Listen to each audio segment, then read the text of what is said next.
front against cyber attacks. BBC News. We tried to get a good grip on the numbers, but it's so difficult with drugs. The death toll in cocaine production. And now you've got to figure 4,200,000 people. They were blowing up airliners to go after individual people. Tim Harford looks at the numerical figures behind the shady ones. Is it really true that every kilo of cocaine led to 6 murders? More or less? You know, the usual thing: mayhem, international crime, and numbers. Back on BBC Radio 4 this Friday afternoon at 4:30, and then on the BBC Radio 4 website. If aliens did come to Earth, what would we say to them, and how would we try to communicate? In her new film Arrival, Amy Adams stars as a linguist challenged to contact extraterrestrials, and she talks to John Wilson about the film in Front Row this evening at 7:15. But first, it's time to join the curmudgeonly writer Ed Reardon, whose pleasure in his own company is about to be ruined. Ed Reardon's Week by Christopher Douglas and Andrew Nickolds. Episode 5, Poetry No Thanks.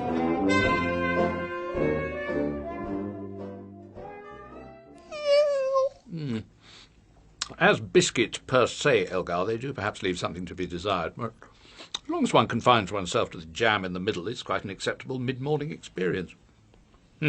I see we're snacking with one accord on this. Shall we open another packet? I know it says limited edition, but I never believe that. They've given the university 200 boxes, so how limited can it be? Some of these are broken.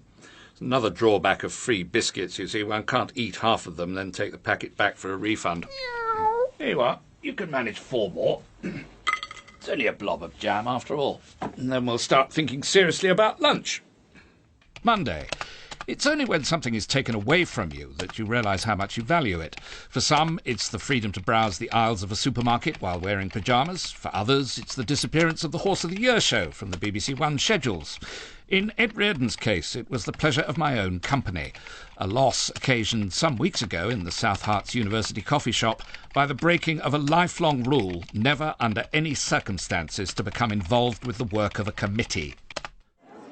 Ed, I was wondering if you might be persuaded to join our committee. Yes, of course, Antonia, by all means. Flattered to be asked. What is it exactly? Have you ever come across someone called Beryl Bassett? Oh, you mean our Beryl, the plucky wartime songbird. You're ahead of me. I thought she was an MP for somewhere deprived. Well, there were people, my mother among them, who thought she should be Prime Minister. She was one of those invariably referred to as much loved, but who, in my experience, turned out to be anything but lovable. National treasure was another frequent misnomer for domestic tyrant and thieving scoundrel. Keep that to yourself, because the university is rather committed to much loved. There's to be a statue between the history block and Nando's. A statue to Beryl Bassett? She wouldn't have got my vote. If the criterion is contribution to the war effort, I thought William Walton might have been a bit further up the batting order than someone who sang "Who Put the Hole in the Donut, Dad?" Beryl Bassett was local, as in 2 up, 2 down, worked in the biscuit factory local. Yes, though it did become more like 32 up, 32 down after she married the factory boss. Again, you mustn't let that cloud your judgment. Of what exactly? Poetry. There's a competition for a suitable verse to be read out at the statue's unveiling. That's your job. Reading a poem out? Would there be a small emolument, since I seem to be judging the thing as well? No, just helping to select the winner. As the only professional writer on campus, obviously your opinion's hugely valued. That sounds as though there's quite a lot of reading involved. Well, we've invited entries from the community. Oh, so it'll be illegible as well as backbreaking and emolument-free. Yes, it's part of the university's... Here we go, first of the day. Outreach remit. It has to be colourblind, gender-blind, and rhyme-blind too, probably. Actually, Antonia, on second thoughts, I'm not temperamentally suited to this kind of work. Started without me. Hello, Max. I'm just welcoming Ed onto the committee. Easy, Tiger. Maybe get him voted on first. Those in favour? Seconded. Done. Welcome to the Student/Staff Community Art Outreach Liaison Committee with responsibility for... Max, we've only got 6 months to get the statue put up, so perhaps we can get started. Sure, Professor. Quick bit of housekeeping to get out the way first. Are we correct? Tick. Agenda pre-circulated? Tick. Who's minuting the meeting? Tumbleweed, right. Fire up the trusty handwriting input screen. Here's a point of order for your input, Max. Why not allow Professor Sandham to chair the meeting, ask questions only when you're invited to do so, and confine your remarks to items on the pre-circulated agenda? Yeah, cool. Whatever. And get us a couple of coffees, will you? There's a good fellow. Here's my reward card. I was going to go get one for myself anyway. Thank you. Thought you weren't temperamentally suited to this kind of thing, Ed. Well, I'm not really, but I have been on a Writers' Guild selection panel before now. What, for the annual awards? No, jigsaws for the reading room. And let's just say Dame Margaret Hodge's Argue Yourself Skinny diet book didn't entirely right itself. Ed! Thank God you're here. I've never been so glad to hear a pair of sandals coming up the stairs. Not at all, Pip. Bless your little toweling socks. You said it was an emergency, so I just threw on whatever was on the top of the basket. You know how it is. Araminta's mum, right, was taking Africa's kids to toddler dance class. What, all of them? Bit of a queue at passport control, I imagine. No, not all of them. I think it was just Honeydew and India. But that's not the point, Ed. They were teaching Zumba. And who's that exactly? Araminta's sister? Father. I'm doing my best to keep up. And the instructor said she'd heard that Gwyneth Paltrow might be coming over here with her kids, Apple and Moses. Proper names at last. And afterwards, next door in the oxygen bar, Africa, who was picking up the kids, heard someone say that Gwynny could be looking for a new agent too. I mean, that's 2 sources, Ed. That makes it true enough to go on London Live. And how does this no doubt momentous concatenation of events justify the interruption to my studies? Ed, her last diet book sold like 11 billion. I mean, look on the Sunday Times bestsellers list. I can't. The website only shows you the first 2 lines before it's blocked. Just enough to persuade you that it's not worth shelling out with the rest of the egregious folderol that passes for journalism. Ed, shh! It's all right, I'd come to a natural break anyway. Listen.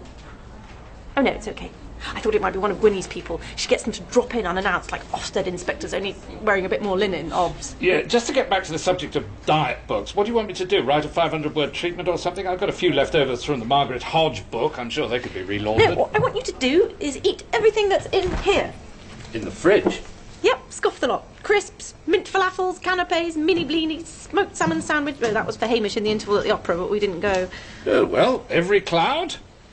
Pity there's so little of this Prosecco left. Yeah, Hamish necked that when he came round to apologise for playing five-a-side with his boyfriends instead. Go nuts, Ed! With pleasure, but why not simply throw it all out? What? And have Gwynny's SWAT team find it in our bins? We'll take it to the food bank then. Never heard of putting a tail on someone? They're not stupid, you know, Ed. Well, I'm sure there are many worse off than me. Really? Who? Oh, well, if you insist. Oh, what about the sleep mask? No, better leave that. That's Minty's. Oh, and the spiralised courgette. Gwynny would like that. Seems to be a couple of months past its sell-by date. So it would make you sick even better. Part of the cleansing process. Like being stung by bees, which Gwynny totally swears by. Ooh, actually, I wonder if I should get a few in. Oh, I do hope she appreciates all the trouble you're taking, should she happen to drop by. Oh, God, Ed, you're such a pessimist. And that's bad for you, too. Nearly as bad as the Baba Ganoush. I want that out of my sight now. Will do. How much time do I get to complete this small but important contribution to the annals of contemporary non-fiction? Don't talk with your mouth full. I'm busy. What are you doing? Just checking what time the bee stall in Borough Market shuts. Oh, great. It's open till 11 tonight. Oh, who's this? Ah, hello, Antonia. Bad news, I'm afraid. Poetry event being cancelled? Well, never mind. There's been a development. There have been enough tributes already this year, what with Shakespeare and the Queen, not to mention all those people who were the soundtracks to everyone's life except mine. Statue of Beryl's still going up, but we now need to get the family's approval. Ah, yes, they do tend to come out of the woodwork. I remember when we tried to do the Hindenburg musical. Thanks to some humourless great-nephew, it never got off the ground, if you see what I mean. It's Beryl's son, Bobby. He keeps saying he wants to show me his train set. Oh, does he? So I could do with some backup. Because I thought you two might talk the same language. As long as it's not German, I don't mind. I do have an engine driver's hat from when I lived in North London. You might need an anorak as well. All right back there in third class. Fine, thank you, Bobby. Do you want to share this, Antonia? What? The last falafel. Do you want to share it? No, thanks. Oh, blast! Maybe pick it up on the way back. It landed in the grass. How much longer, Bobby? Depends. On what? The patches the other side of the ridge? Depends where we want to go around the lake again. Maybe on the way back. If it's still light. As you wish. Well, there's the house hailing into view. Terrible old pile, isn't it? Looks much bigger in real life than it did on Pathé News. They weren't going to pay us, you know, the Pathé people, to film my parents' wedding. Oh, dear. How rude. Not until Father locked up their cameras and threatened to track down their cockerel and shoot it. Quite right, too. I imagine Pathé had some in reserve for just such an eventuality. I mean, as a news item, it wasn't exactly Yalta, but... But it's a lovely story, isn't it, Ed? Yes, indeed it is. I trust your papa got paid? Hey, jolly well did. 20 smackers on this very... whatever you call this Jacobean thing with lions carved on it. A table? Now, the question is, how far are we from a kettle? Must be a terrible job to heat this house. It is. Can't believe I just said that. I never say things like that. Oh, don't feel bad about it. I just said indeed with more than a hint of deference. One of my other lifelong rules, along with never joining a committee, is to have as little as possible to do with someone who runs their own narrow-gauge railway. No good will ever come of it, especially if that same person rears free-range ostriches on his estate, monitoring their progress with a fleet of drones. Such was the busy life of ex-Brigadier Bobby Parker, son of Beryl Bassett and the late biscuit baron Arthur Parker. And although I wouldn't normally trust an organisation that uses non-words like disambiguation with a straight face, Wikipedia did throw up the interesting morsel that Bobby had been squeezed out of the family biscuit business in a management buyout and subsequently failed in everything he'd turned his hand to. It took only a cup of tea to convince me that we were in the presence of a copper-bottomed charlatan.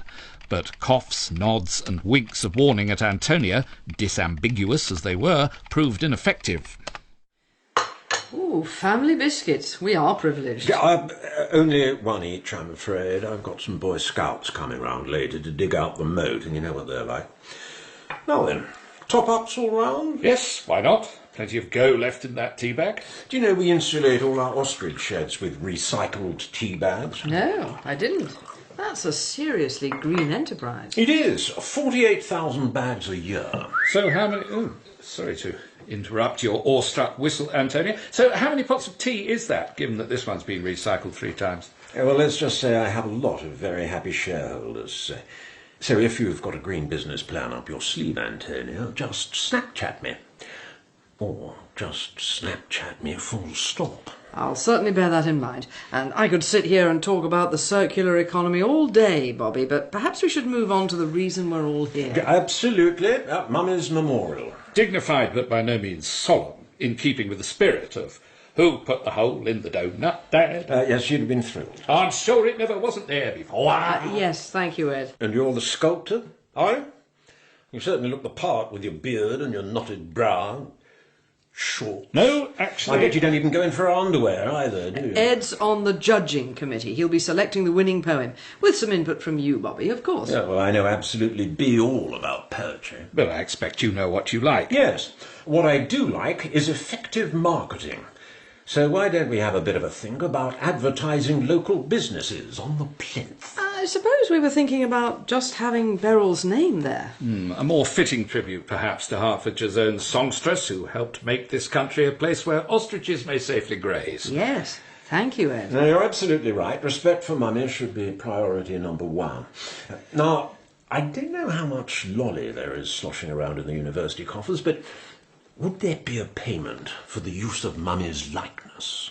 I'm afraid not. But obviously we'd want you to approve the design. Yes, you never know with these modern sculptors. You could end up with a great big granite donut. Well, this is all very, very exciting. Now, how are we going to get you back? I was rather hoping you'd give us another train ride. Of course. So that'll be 2 more single fares to add to the first 2. That's £40 each. And that includes tea, does it? Oh, unfortunately, I have to hand the money over to the Boy Scouts, it being Bobber Job Week.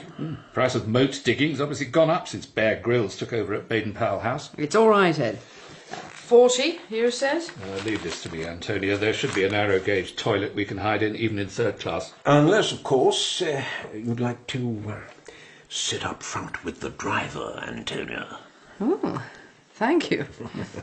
Haven't done that since the British Council tour of India. Me and P.D. James on the footplate. Ian McEwan on the roof. What's going on here? Hello, Pearl. I'm just putting up this poster for a poetry competition. Not so fast. Well, it isn't really. It's taken me about 20 minutes to get up on this chair. No. Have you read the rules of the library? I have, yes, and it's on recycled paper back of a first draft of my application to be Director General of the BBC. Come down and let me have a look at that. No, I didn't get it. I didn't even get an interview, much less a complimentary outing to a lap dancing club. I mean, let's have a look at the poster.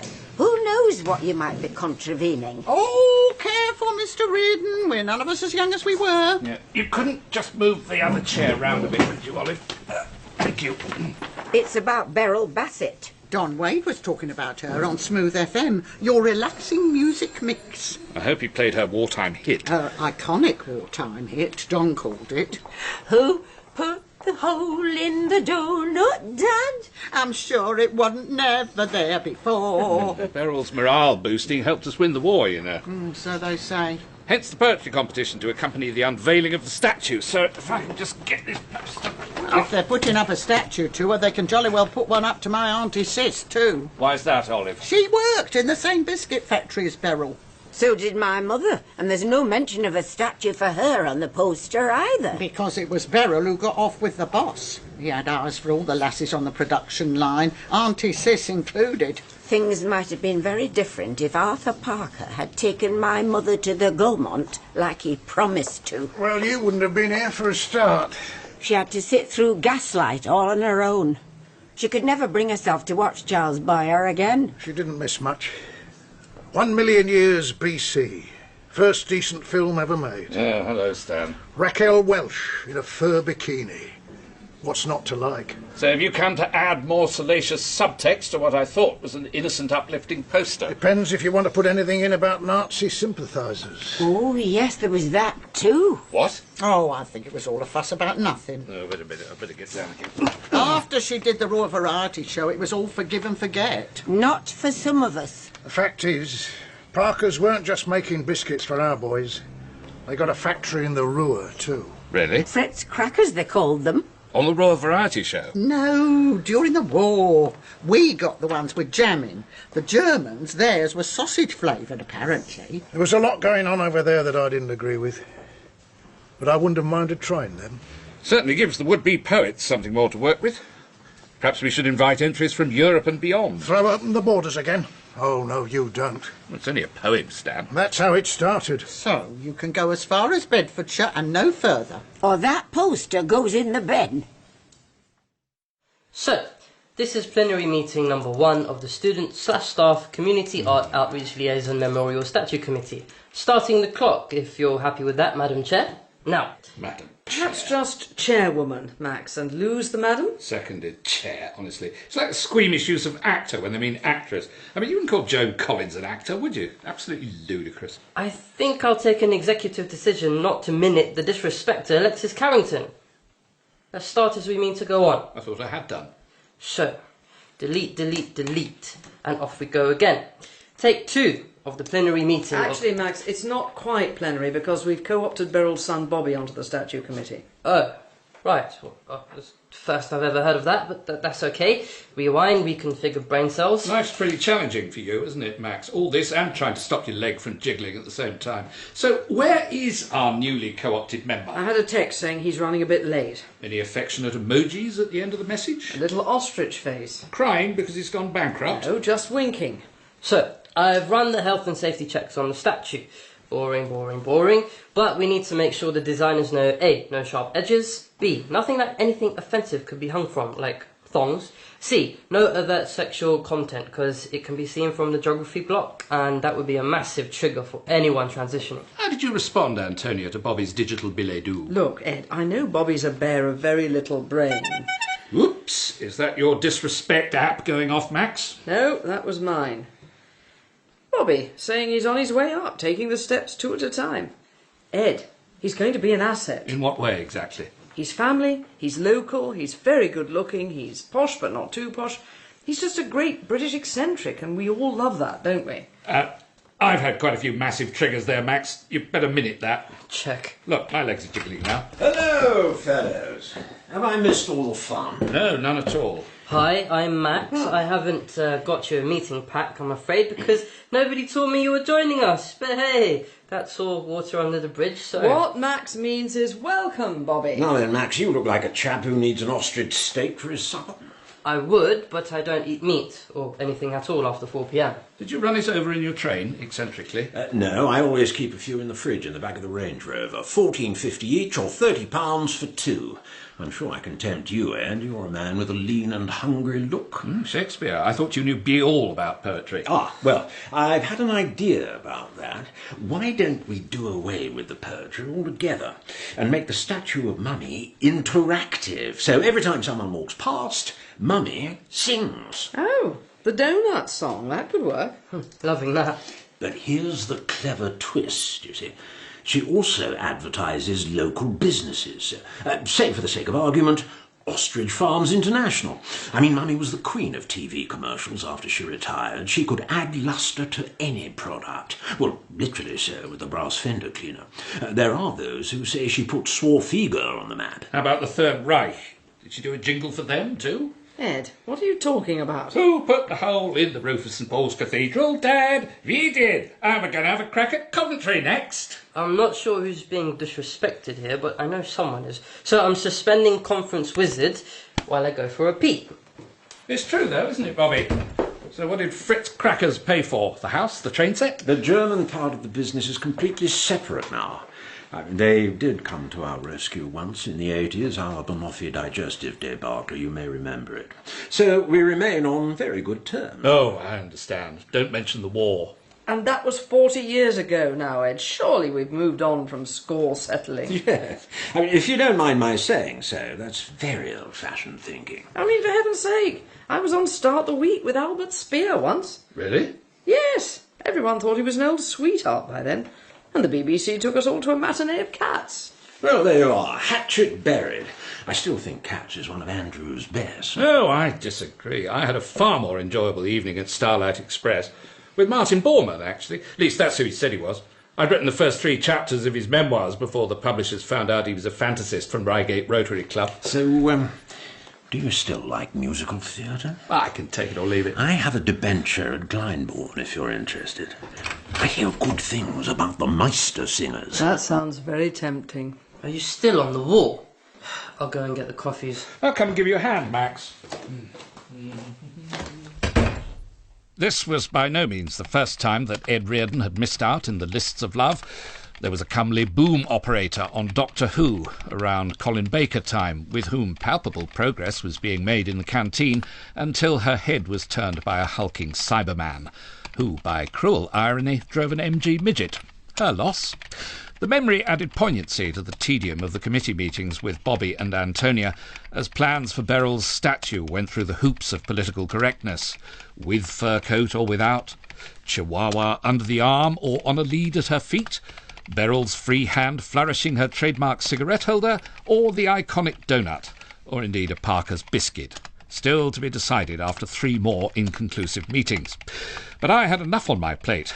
Also on my bed, my desk and my ironing board, as the poetry offerings mounted inexorably. Oh dear, you all right, Elgar? Can't see the litter tray anywhere. You'd better use this sonnet. It's got too many lines anyway. Few of the entries addressed the specified subject, but all were united by the common thread of having no literary merit whatsoever. Meanwhile, the day of the unveiling approached. What about this, Pink? It's all a bit Jeremy Corbyn. You want to go more Sadiq? I'm reading out a poem, not making a speech at the Mansion House. Surely a hint of corduroy is permissible. Yeah, but not a whole suit and tie. How about a cravat, then? I would like to make an effort for this ceremony. Ed, are you trying to pull some old bird? Well, who knows how events might unfold. I find myself in the same position as you vis-à-vis Hamish. Oh, someone set you down 2 weddings on the trot. Well, you need to tell her. I said to Hamish, 1 more no-show, and we both go on the properweddings.com blacklist. And that applies to Venice and Mauritius. Well, and Padstow. I have a rival, Ping, with an organic ostrich farm and his own railway, albeit one you have to sit astride. Oh, MFG! No, it's nothing to do with Roald Dahl. He's dead anyway. Not that I'm disrespecting his status. I need you to get me an introduction, now. Well, he's a bit old for you, and as I say, his sights are set elsewhere. No, have you not been reading the Mail Online sidebar clickbait? What do you do all day? You're all right there? Yes, I'm all right, thank you. How are you? Sorry about him. Ed, Gwyneth Paltrow... her again. Shut up. She started washing her hair in ostrich egg yolk. But it has to be exactly the right temperature. Thank you. I need to find a supply if I'm to have any chance of wooing her to the agency. No, I'm afraid the ostrich farmer and I communicate on committee matters only, and that somewhat frostily. Ed, take off that e-smoking jacket and write his name down. Oh. Hello, Antonia. Really? Oh, dear. Very well, I'll come straight away. Antonia, are you all right? I'm fine, but poor old Beryl isn't. Look. Oh, dear, yes. Her right arm seems to have gone. They must have broken into the studio on the weekend. What kind of sick mind would do something like this? The chihuahua's still under Beryl's other arm, so we can rule out the animal rights movement. And it can't be repaired, I imagine? No, the sculptor's had to go off to her parents' house in the Orkneys to recover. Poor Scarlet. She's in bits. Rather like her creation. Sorry, that was uncalled for. Beryl de Milo. No, ditto. But I suppose this puts the kibosh on the unveiling ceremony and the celebrations and, oh, perish the thought, the poetry competition. Looks that way. So, not much point in my reading the remaining few hundred entries. It seems such a senseless waste of creativity. I found her arm. Oh, my God. Look what they've done to her hand. Ah, is it the cigarette holder that's provoked this? The work of the anti-smoking lobby, or I'm a Dutchman, extremist of the worst sort? Don't you remember, we decided on a donut? Or was that one of the meetings you slept through? It's shattered into 1,000 pieces. Don't look, Antonia. Maybe this will persuade the police that they need to do something at last. Oh, have they been called? Well, we'd best leave them to it, I think. I wouldn't tamper with the donut fragments if I were you, Max. Don't want to get into hot water with forensics. Where was this expertise acquired, Ed? Bergerac? Shoestring? Lovejoy, actually. Oh. What's Ian McShane really like? No idea. I just watched an episode the other afternoon. It was quite a clever third-act twist, actually. The broken vase, which everybody thought was mean, turned out, as Lovejoy had known all along, to be tang. People, I think we might have a motive. Someone's been busy with the paint spray. Dye? Gluten-eating filth. Filth? No, it's filth. They ran out of daubing space. The H is on the plumbing supplies door. So, looks like it was the donut all along. It's the clean-eating activists. I don't want to believe it when the delivery bike was torched last week, but this changes everything. What are you doing? Unsubscribing from their newsletter. I sometimes think we malign the young unfairly. The spirit of '68 lives on. Ed, is that a new jacket? Yes. Not too shabby, is it? For once. Some of these are broken. Another drawback of free biscuits, you see. One can't eat half of them, then take the packet back for a refund. Here you are. You can manage 4 more. It's only a blob of jam, after all. And then we'll start thinking seriously about lunch. Hello, Antonia. Sorry, just making a start on the catering for the statue unveiling. No point in it going to waste. What's that? I brought lunch. There was a bit left over in the budget, so I thought, why not blow it on one last committee meeting? Oh, good. No, I don't think any of it's good. So, we have a choice of MSG, gluten, and not sure what this is, but they've drawn us skull and crossbones on the lid. Excellent. Sling them on the radiator to keep warm. I've got cutlery, so no need to fold the lids to dole it out. Hope you haven't had to dash back from Glyndebourne or something. I didn't go. Oh, did Bobby not come good with the tickets? Oh, no, he sent me a ticket, together with an invoice for 180 quid. Oh, dear. Ah, this is more like it. My blood sugar's shot up just looking at it. Oh, you soon lost interest in the biscuits, Elgar. Right, unhealthy lunch is served. Ed, Antonia, Cat. So we're quorate. You know, Antonia, of course, you wouldn't have picked up on this, but I never entirely trusted Bobby. That's a bit of a bombshell. Oh, excuse me, that's my agent. I'd better take it. Hello, Ping. Ed, listen to this. Don't tell me. A wedding at London Zoo? No, that's the sound of an ostrich saying, "Get in! My egg yolk's washing Gwynnie Paltrow's hair! Yay!" Ed Reardon's Week starred Christopher Douglas, Stephanie Cole, Nicholas Farrell, Brigit Forsyth, Divian Ladwa, Sylvestra Touzel, Barunka O'Shaughnessy, and Geoffrey Whitehead. It was written by Christopher Douglas and Andrew Nickolds. The producer was Dawn Ellis, and it was a BBC Studios production. Join Ed at the same time next week, but in the meantime, why not download Ed Reardon's Week on the BBC iPlayer radio app. What do you love to read? Children's books. The Ragged Trousered Philanthropist. And thrillers. I would read over and over again. As part of the BBC's Love to Read celebrations, BBC Radio 4 Extra brings you a weekend of recommended books, including James Naughty's personal choices in I Love to Read, this Saturday morning at 9. These are some of the voices from imaginary worlds that will always echo for me. And then in the Comedy Club on Saturday and Sunday night from 10, Arthur Smith interviews comedians for their recommendations in Books to Read in Your Lifetime. What's the book you've recommended for us to read in our lifetime? Hashtag Love to Read with BBC Radio 4 Extra. On Front Row in 15 minutes, Tracy Chevalier confesses to a classic she's never read, but is about to change all that.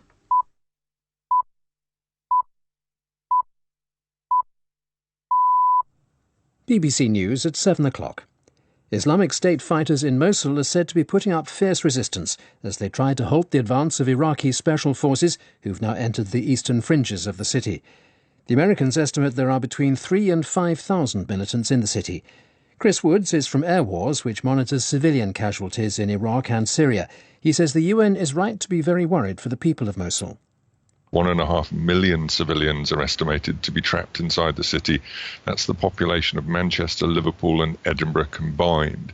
So you can imagine the potential risk for harm there. And as Iraqi forces, the Peshmerga and their allies push in and get into those more densely populated suburbs, that's where we're getting really concerned that the risk of high civilian casualties are going to be there. The government is to consult over whether to abandon plans for Part 2 of the Leveson phone hacking inquiry into alleged collusion between the press and police.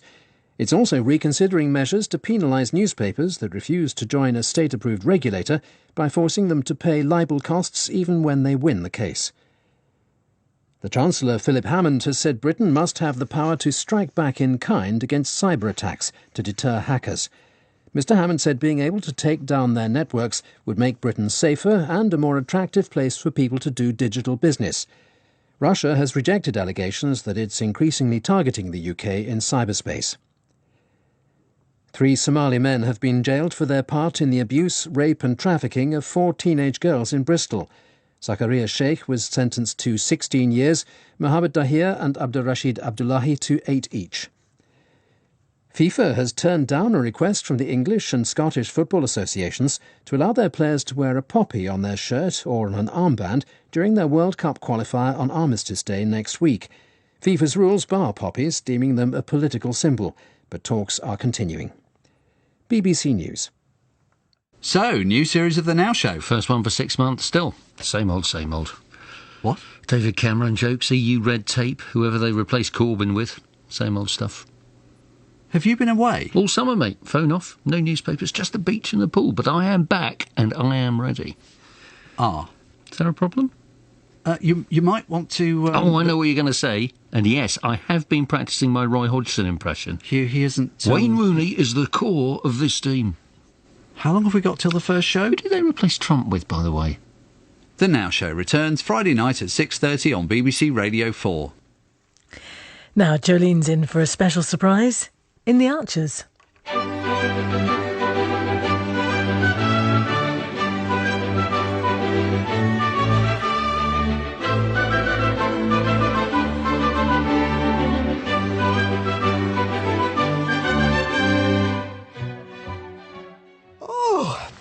Oh, Canton! For the best, most gorgeous wife in the whole world. Happy